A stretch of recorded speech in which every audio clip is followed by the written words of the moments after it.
Comenzaremos con la parte bella de esta obra,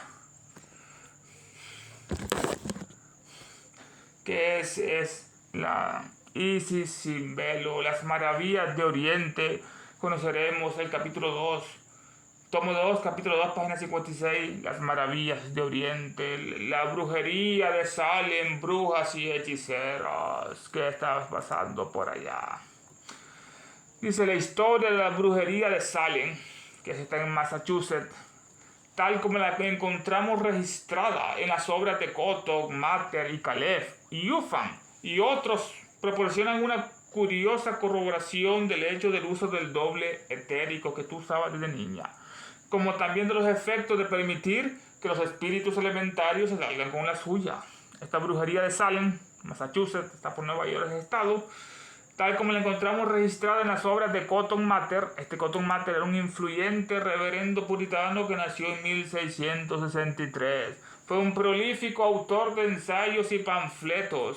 Participó y apoyó los infames juicios de Salem. Este era Cotton. Y el otro Caleb, Roberto, se llamaba, un autor de ensayos de las maravillas del mundo invisible, basado en los juicios de la brujería de Salem. Estos historiadores, como Ufan, se llama Charles, nació en 1802, fue un congresista, fue historiador de Salem y de los juicios. Ufan, estos historiadores, Mather, Cotton, Caleb, Ufan y otros historiadores proporcionan una curiosa corroboración del hecho del doble etérico, cómo lo usaban, como también de los efectos de permitir que los espíritus elementarios malignos se salgan con la suya, como pasó en Salem. Este trágico capítulo de la historia norteamericana nunca ha sido escrito todavía de acuerdo con la verdad. Todavía no se ha escrito de acuerdo con la verdad hasta que tú llegaste y lo hiciste. Claro que sí. Un grupo de 4 o 5 jóvenes muchachas se habían desarrollado como medium. 4 o 5 se habían desarrollado como medium, sentándose con una mujer negra antillana de las Indias Occidentales, que era practicante de Obed. Esta mujer negra antillana posiblemente era del Haití. Estos practicantes de Obed es una hechicería africana y una secta de magos negros malignos, estos de Obed. Se sentaron con ella y ella los desarrolló como medium. Comenzaron a sufrir todo tipo de torturas físicas, vudú, con peñiscos, clavados de alfileres y marcas, moretones y dientes en diferentes partes de su cuerpo. Tenían todo esto, moretones, alfileres y dientes. Ellas declaraban que habían sido lastimadas, heridas por los espectros de varias personas que los atacaban a distancia. Y aprendemos de la célebre narrativa del Deodan Laxon de Londres de 1704 que algunas de ellas confesaron que afligían a las sufrientes, es decir, a estas jóvenes, de acuerdo con el tiempo y a la manera que se las acusaba de ello. Todo esto se pasaba en Salem. Se sentaron con esa bruja y empezaron a ser lastimadas, moretones, mordiscos, heridas por los espectros de varias personas. Y aprendamos de la célebre narrativa de este Deodan Laxon. Este fue un ministro en Salem de 1684 al 88. Es famoso por un folleto de 10 páginas que describe las acusaciones de brujería que hubo ahí. Así que en 1704 este periódico dice: algunas de ellas, estas muchachitas, confesaron que afligían a las sufrientes, es decir, a estas jóvenes, de acuerdo con el tiempo y a la manera en que se les acusaba de ello. Y al ser preguntadas qué hacían para afligirlas, cómo las afligían, algunas dijeron que pinchaban alfileres en muñecos de trapos, de cera y de otros materiales, puro vudú. Una que confesó después de firmar su sentencia de muerte, dijo que solía afligirlas apretando y peñiscando sus manos y deseando en qué parte y de qué manera quería que las afligieran, y así sucedía. Increíble. Es el poder del doble etérico, tenía esa materialización, atacaba a distancia. Se mordía una parte y le pasaba a su víctima una mordida con dientes inmediatamente, apretando y peñiscando sus manos y deseando en qué parte y de qué manera querían que las afligiera, y así sucedía. El señor Ufan nos dice que Abigail Hobbs, una de estas muchachas, reconoció que se había confabulado, que se había pactado con el diablo. Esto dice el señor Ufan de esta Abigail Hobbs. Tenía entre 14 y 16 años cuando fue acusada de brujería, esta Abigail Hoff. Dijo que se había confabulado, se había pactado con el diablo, quien vino a ella en forma de hombre. Y le ordenó que afligiera a las muchachas, llevándoles imágenes hechas de madera a semejanza de ellas, las imágenes, como el vudú, con espinas para que ella las clavara en las imágenes de madera que el diablo le había dado, lo cual hizo. Con lo cual las niñas gritaron que habían sido heridas por ella. Esto está sacado de la brujería de Salem con un relato del pueblo de Salem por C.W. Charles Huffman, el historiador. Cuán perfectamente corroboran la doctrina de Paracelso estos hechos. De Paracelso, que dice que nuestra querida Elena en una vida anterior fue el gran médico suizo Paracelso. Más allá del Celso no tuvo ni un amigo y tenía muchos enemigos, especialmente entre los católicos, los cuales curaba a muchas personas Paracelso con unos talismanes que le preparaba para todas las ocasiones. Y él decía que con el poder del espíritu podía hacer tantas cosas y fue muerto, asesinado a una edad muy temprana. El gran Paracelso, el conde de Cagliostro. Cuán perfectamente corroboran estos hechos de la brujería de Salem con la doctrina del gran Paracelso, estos hechos, cuya validez fue probada por testimonios intachables ante los tribunales. Testimonios intachables que validaban esta doctrina de Paracelso. Es sorprendentemente extraño que un erudito tan maduro como el señor Huffman Charles haya acumulado en las 1000 páginas de sus 2 volúmenes de su libro tal masa de pruebas, evidencias legales capaz de demostrar la participación de almas ternales y de los engañosos embaucadores espíritus de naturaleza en esta tragedia, sin sospechar la verdad. Lo que está analizando a este historiador dice que es sorprendentemente extraño que un erudito tan maduro como el señor Huffman haya acumulado en su obra 1000 páginas de sus 2 volúmenes tal masa de pruebas, evidencias legales que acumuló en esas 1000 páginas, capaz de demostrar la participación de las almas terrenales en estos juicios de brujería, la participación de las almas terrenales hacia esta demostración y de los engañosos embaucadores espíritus de la naturaleza en estas tragedias. Almas terrenales y los espíritus elementales, sin sospechar la verdad. Hace siglos Lucrecio hizo decir al viejo Ennio lo siguiente: Vis du son homini manes caro spiritus umbra, quator litas losi vis duo suspiciente, terra tegit carnem, tumulum circumvolant umbra, orcus hac manes, spiritus astra petit. Lucrecio era un gran poeta, filósofo, el gran Lucrecio, poeta filósofo romano del 99 a.C., publicó sobre la naturaleza de las cosas, una obra bastante interesante, y él dice decir al viejo Ennio, este Ennio era quinto, nació en el 239 a.C., era un dramaturgo, poeta épico latino, inspiró a Lucrecio y a Virgilio con la Eneida. Dice estas palabras este viejo Ennio acerca de Lucrecio: vis du sum homini. 2 veces son hombres y manes, 2 veces son hombres y fantasmas, el cuaternario. Carne, espíritu y sombra. Carne, espíritu y sombra, umbra. Este sombra es el Kamarupa, puede ser el doble etérico, puede ser el cuerpo astral. Estas 4 localidades recibirán al doble de los 2. El doble de los 2, el doble etérico. La tierra cubre la carne cuando se entierra. La sombra, el doble etérico, vuela alrededor de la tumba. El orco tiene fantasmas y el espíritu busca las estrellas. Qué bella expresión muy poética, donde cada principio, después de la separación de la muerte del cuerpo físico, ya entonces los principios se dividen y cada uno va a su sitio. Dice que la tierra cubre la carne, la tierra cubre el cuerpo físico, se lo come, la sombra, que es el doble etérico, vuela alrededor de la tumba, está en el cementerio, que quiere otra vez despertar en su cuerpo, pero ya no puede.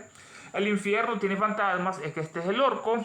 Y el espíritu, lo más bueno de uno, se eleva y busca las estrellas de donde procedió. Este orco es el abismo sin fondo, es el infierno que conocemos de la tradición cristiana.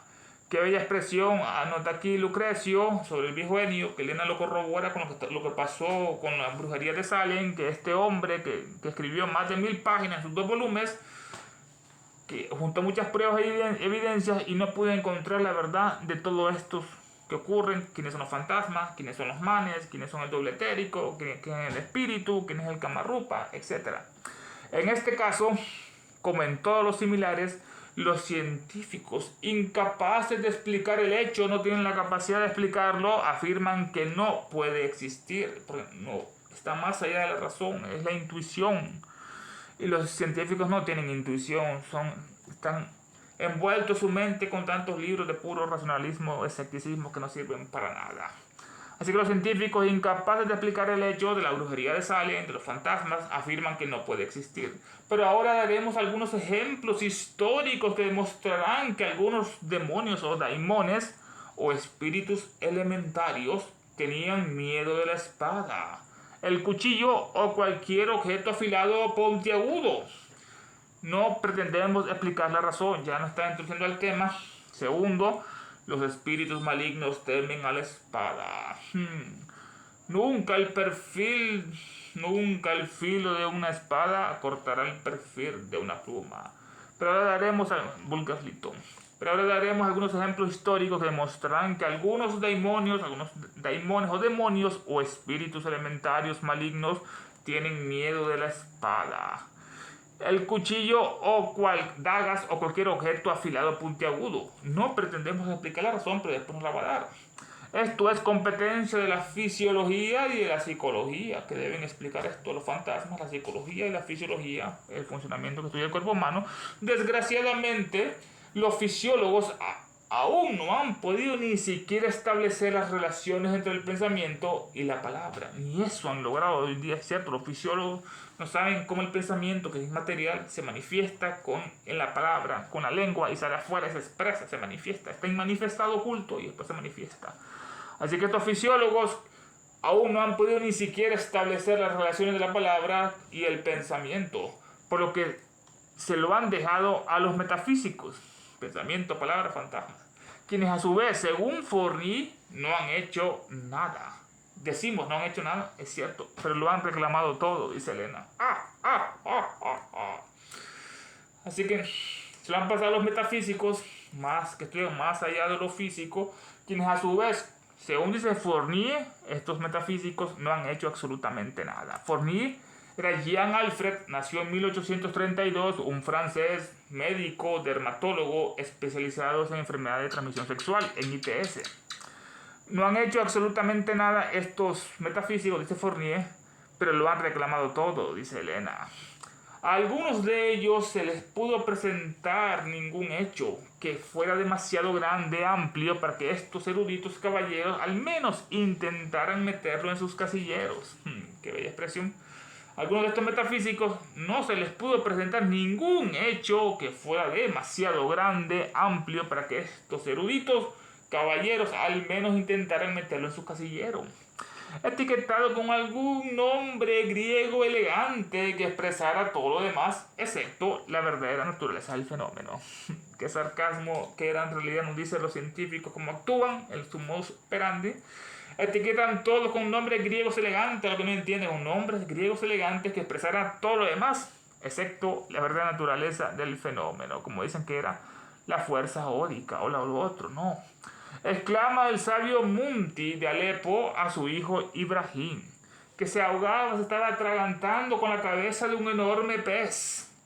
Ay, hijo mío, ¿cuándo te darás cuenta que tu estómago es más pequeño que el océano? Solo ella nos trae esta belleza, la poesía, cómo compara a los científicos con la exclamación que hizo el sabio Mufti. Este era un gran abogado canónico, era un jurista de Alepo en Siria, era la ciudad más poblada de Siria, el Alepo. Le exclamó a su hijo Ibrahim, el cual se estaba atragantando con la cabeza, estaba ahogando con la cabeza de un enorme pez. ¡Ay, hijo mío! Ay, los científicos, ¿cuándo se darán cuenta que su cerebro, su estómago, es más pequeño que el gran océano? Qué bella forma de expresar. Los científicos se atoran con un pequeño pez y no se dan cuenta que toda la enormidad de todo el mundo no fueron creados por ellos. O como observa la señora Catherine Crowe en su lado nocturno de la naturaleza. ¿Cuándo admitirán nuestros científicos que sus intelectos no son la medida de los designios de Dios o divino del Dios Todopoderoso Omnipotente. Esta Caterina Crowe era una novelista inglesa, nació en 1803, fue una escritora de historias sociales sobrenaturales y dramaturga. Esta Caterina Crowe, ella exclama en su libro The Dark Side of the Nature, que es una obra sobre fantasmas y videntes, dice: ¿cuándo admitirán nuestros científicos, académicos, eruditos, universitarios, que sus intelectos, sus cerebros no son a la medida de los designios del Dios Todopoderoso Omnipotente? ¿Cuándo lo comprenderán que sus mentes son pequeñas y finitas, no pueden abarcar el universo ni un océano, ni siquiera? No son a la medida de los designios, sus intelectos no son a la medida de los designios, de los propósitos, el plan o la intención de Dios para realizar algo. Del Dios Todopoderoso y Omnipotente. No preguntaremos cuál de los escritores antiguos menciona hechos de naturaleza aparentemente sobrenatural, sino más bien quién de ellos no lo hace, es lo que vamos a preguntarse nuestra querida Upasika. ¿Cuál de los escritores antiguos no menciona estos hechos sobrenaturales aparentemente, sino más bien cuál de ellos no los menciona? Y entramos al tema: los malos espíritus temen a la espada. En Homero, el gran vidente, encontramos a Ulises, a Odiseo, evocando al espíritu de su amigo, el adivino Tiresias, preparándose para la ceremonia de la fiesta de sangre. Ulises desenvaina su espada y así espanta a los miles de fantasmas atraídos por el sacrificio de sangre, que les encanta su alimento. El propio amigo de él, el esperado adivino Tiresias, no se atreve a acercarse a él mientras Ulises tenga en su mano la temida arma, la espada. Esto está en Odiseo, verso 82. La Odisea. Así que en Homero, el gran vidente de la Ilíada, de la Odisea, obras fantásticas, mitológicas de los griegos, encontramos el personaje Ulises, que era un amado de Atenea Minerva, era un siervo de ella, y cuando quería escucharla se retiraba al bosque para no contener el perturbador contacto humano y así escuchar la voz de la bella diosa que le susurraba las verdades o las decisiones que tenía que tomar. Y así fue ella quien le dio que hicieran el gran caballo de madera que les encantaba a los troyanos y meterse adentro de esto. Ocurrió todo lo que pasó. Así que en Homero encontramos a Ulises, que hay que regresar a su casa, a Ítaca, ver a su hijo Telemaco y Penélope, y estaban los 3 pretendientes allá. En Homero encontramos a Ulises, quería consultarle a Tiresias cómo poder regresar a Ítaca.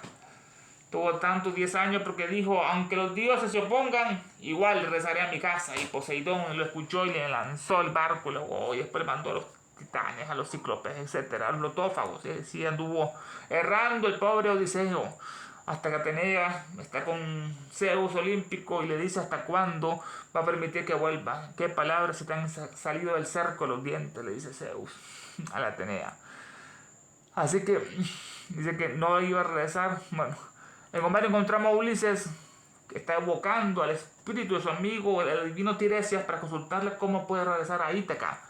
Y se está preparando por eso la ceremonia de la sangre, para traer a todas las sombras que eran como el alimento. Ulises desenvaina su espada y así espanta a los miles de fantasmas atraídos por el sacrificio de la sangre. El propio amigo, el adivino Tiresias, el tan esperado Tiresias, no se atreve a acercarse a Ulises mientras él está en su mano con esa temida espada que lo podía partir. Esto está en la Odisea, verso 82. Así que lo menciona cosas sobrenaturales. Odisea en los griegos, también los latinos, la Eneas de Virgilio.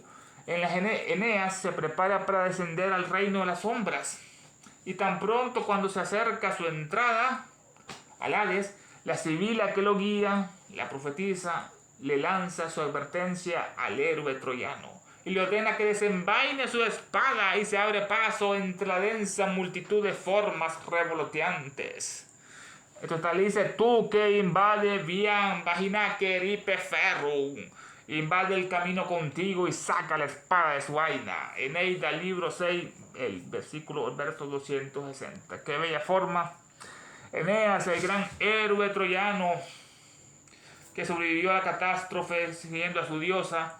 Y así fue, también hizo una gran odisea que se relata en la Eneida por Virgilio para inmortalizar al espíritu romano que eran descendientes de los grandes troyanos que fueron destruidos por los aqueos griegos y como venganza vino el gran imperio romano y después los destruyó a ellos, se los copió.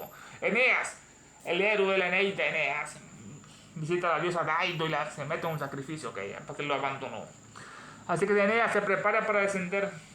La diosa lo quería que se quedara con él y él dijo que quería irse no sé a dónde. Y la diosa al ver su barco que se iba se metió a una pira de fuego y se prendió fuego y dejó la pierna arriba. Esto es algo simbólico iniciático de la pierna descalza, sin calzado. Eneas se prepara para descender al reino de las sombras, al Hades, quería ir Eneas, y tan pronto cuando se acerca a su entrada, la sibila, la profetisa que lo guía, lanza su advertencia y le dice al héroe troyano, y le ordena que desenvaine su espada y se abra paso entre la densa multitud de formas fantasmales que estaban revoloteando. Ya habían destruido a Paris, a Héctor por todo lo que pasó por el rapto de Helena. Le dice la profetisa, tú que invade viam vaginaque eripe ferrum en la espada, el eripe, invade el camino contigo y saca la espada de su vaina. Eneida, libro 6, página 260, versículo. Glanville, otro más moderno, da una maravillosa narración de la aparición del tamborilero de Ted Ward, el tamborilero, que ocurrió en 1661, en el que el Singleka, como le llama, el Singleka o el doble etérico del brujo hechicero tamborilero, evidentemente tenía mucho miedo a la espada. Glanville, se llama Joseph Glanville, nació en 1636, era un británico, un filósofo, escritor, clérigo. Predijo el uso de los teléfonos ya en 1636, lo dijo Glanville. Esta es una maravillosa narración de la aparición del tamborilero de Ted Ward. Es acerca de una aparición fantasmagórica este tamborilero. Le decomisaron el tambor a un viajante que andaba por allí, en Ted Ward. Y como castigo se empezó a escuchar el sonido del tambor en las noches donde se lo habían decomisado. Él andaba en Ted Ward. Este tamborilero, está en un lugar del sur de Inglaterra, en Ted Ward, y ahí le decomisaron su tambor, como siempre estos malditos políticos, como policías, hasta que él hizo justicia. Realmente se acercó una aparición fantasmagórica, le decomisaron el tambor al viajante que andaba por Ted Ward. ¿Por qué se lo decomisaron? ¿Lo querían robar o qué?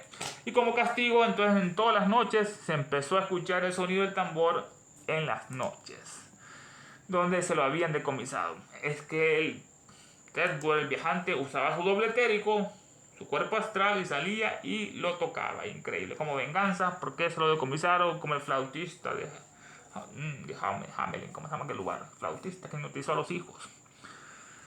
Ted Ward, esto ocurrió en el año 1661, el tamborilero, en que el doble etérico o el Singleka del brujo hechicero tamborilero evidentemente tenía mucho miedo a la espada, hasta que alguien le dijo que sacara la espada por la noche y el tamborilero parece que no apareció, no volvió a tocar el tambor.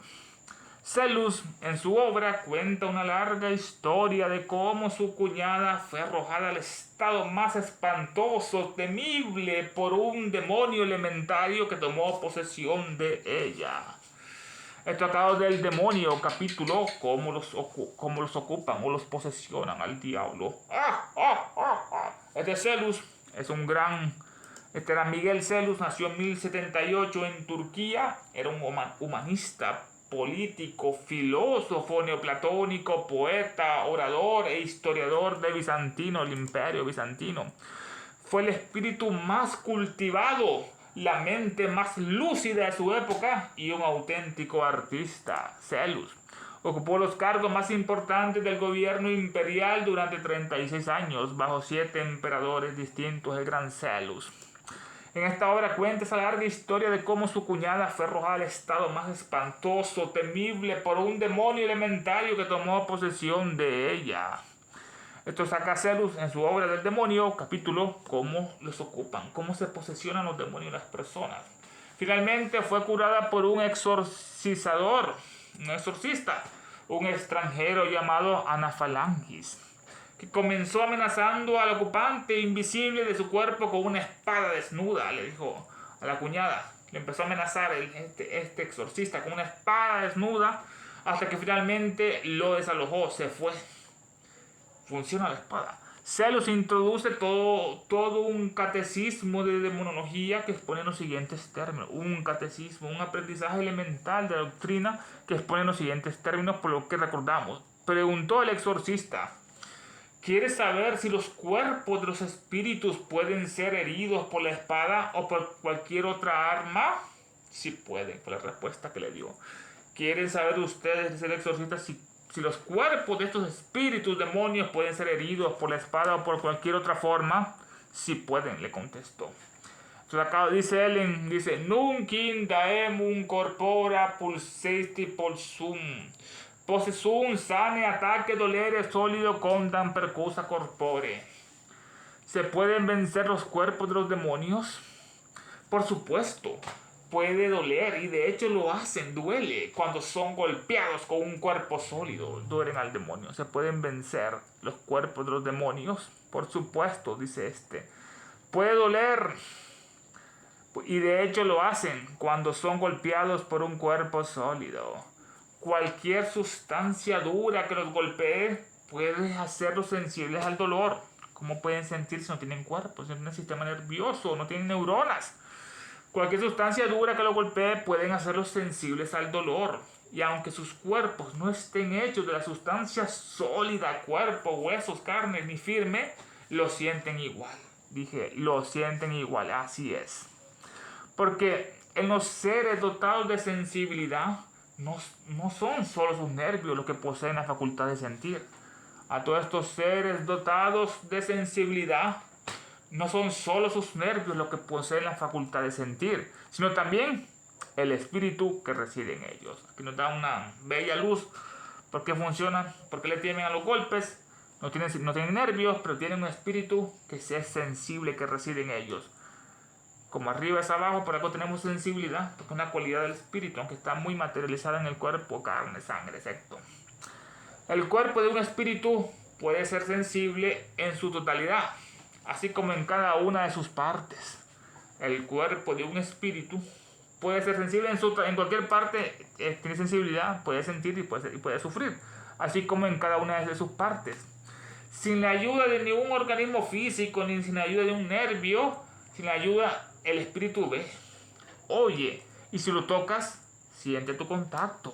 Todo esto, mira, escucha, tiene oídos, aunque no tiene cuerpo físico. Si lo tocas, siente tu contacto, porque el cuerpo físico es una copia del doble etérico, del cuerpo astral, y así se van en sucesión. Lo más sensible que hay va a ser el espíritu, el Atman. Por eso que este atributo se repite en el cuerpo humano, porque es un atributo divino. Si lo divides en dos, el fantasma, el espíritu, sentirá dolor, como lo sentirá cualquier hombre vivo, porque todavía es de materia. Es de materia más sutil, es la materia etérica, no es materia física, es la materia etérica, con la cual también hacen nuestros pensamientos del éter.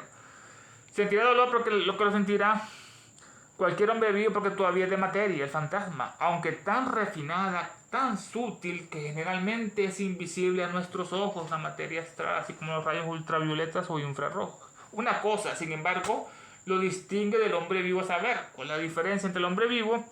Una vez divididos los miembros de un hombre, sus partes no se pueden volver a unir muy fácilmente. Si le quitan las partes, difícilmente se pueden unir muy fácilmente los miembros de un hombre, pero corta un demonio en dos y verás cómo se une inmediatamente. O sea, son más poderosos los demonios, lo cortas en dos y ahí se verán cómo se unen. Si un fantasma lo cortas, así que difícilmente se pueden unir, pero un demonio rápidamente se une inmediatamente. Cuando el agua o el aire se cierra detrás de un cuerpo sólido, pasa a través de él el fantasma o el demonio. Cuando el agua o el aire es un obstáculo, cierra detrás de él, se cierra detrás de un cuerpo sólido, pasa a través de él, del agua y el aire, y no queda ningún rastro. También el cuerpo de un demonio se condensa nuevamente cuando el arma penetrante se retira de la herida.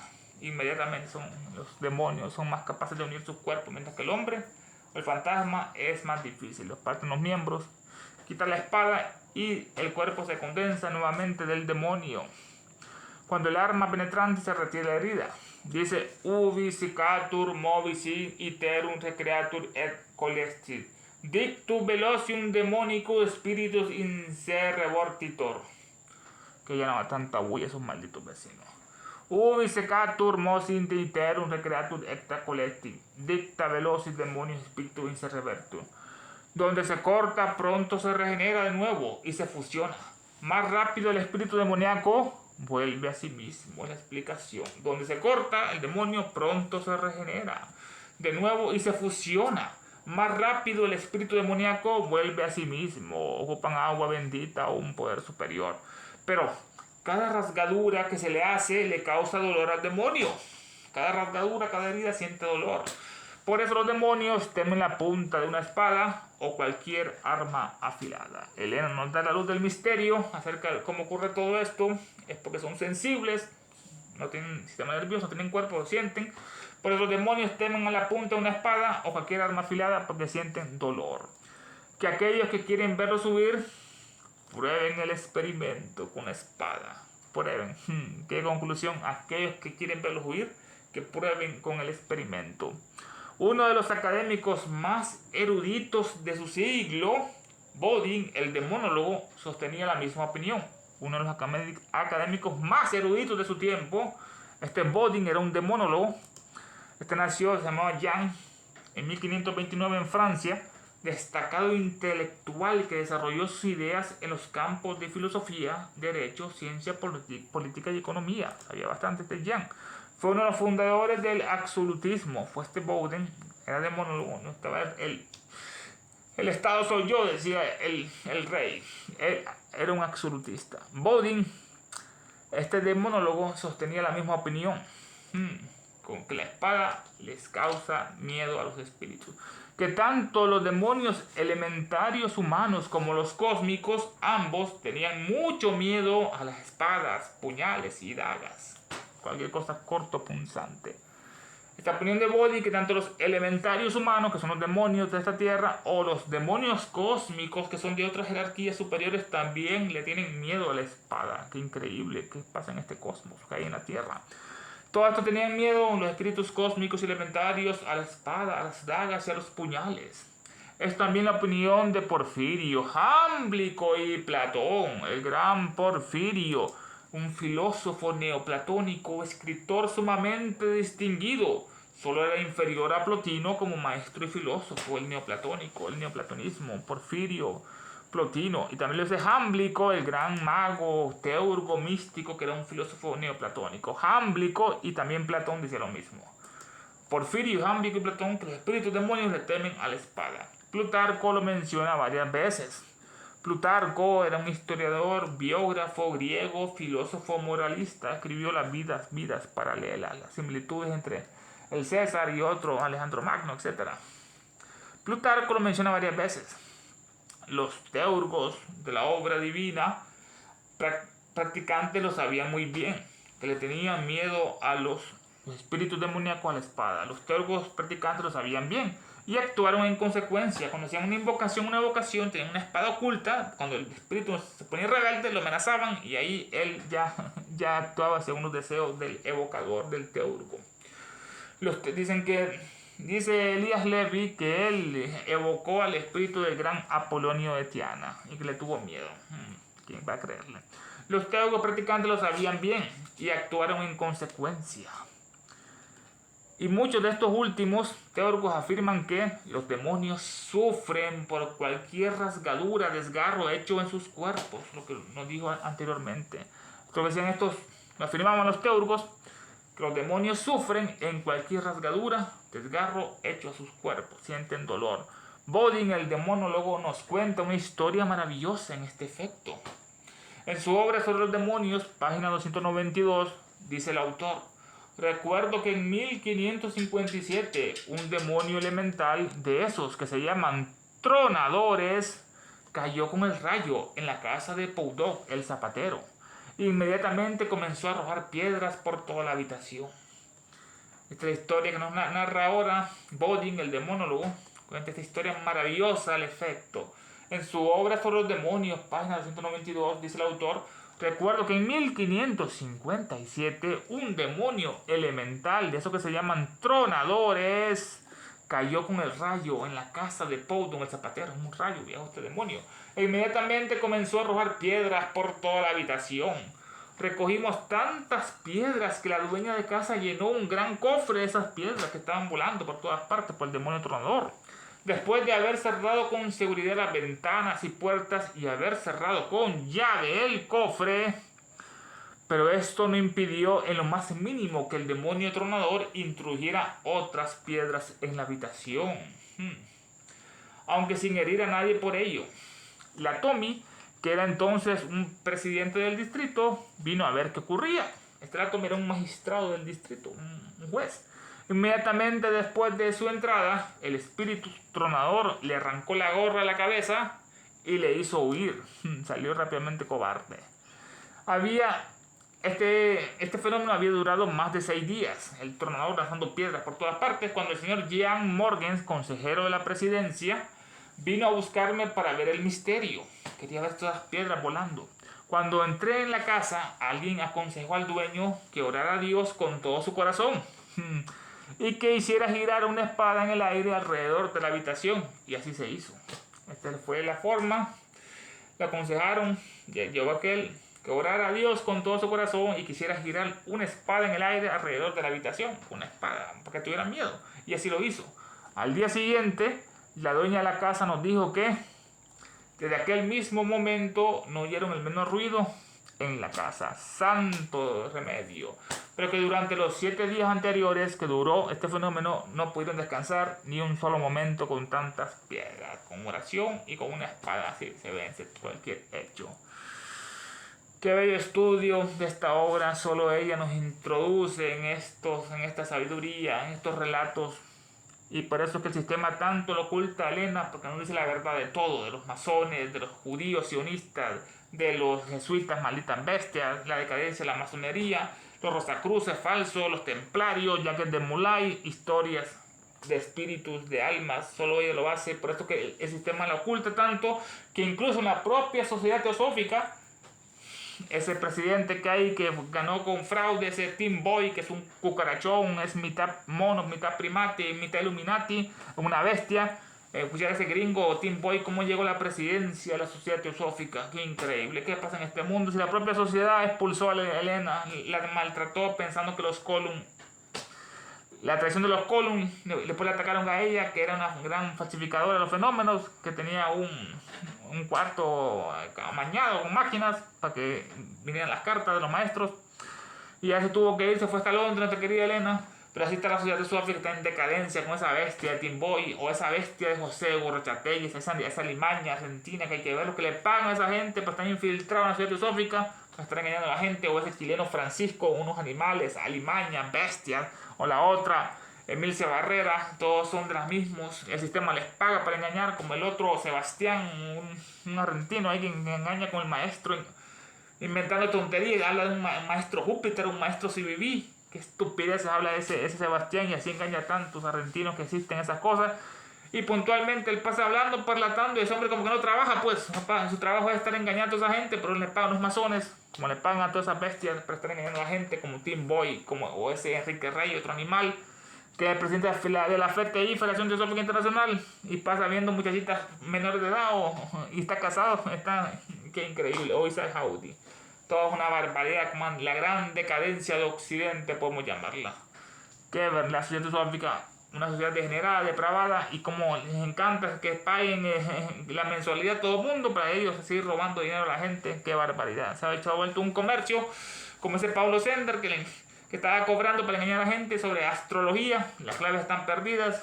Qué increíble. Otra Alemania, Paulo Sender, que se casó con una abuelita, le embarazó para tener papeles, ciudadanía norteamericana. Ese es Paulo Sender.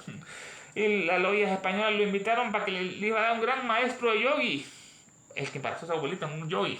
Solo a ellos se les ocurre pagarle para que lo estén engañando a ellos mismos. Esa es la sociedad. No, ni hablar de la masonería ni de las iglesias, que son grandes depravadas.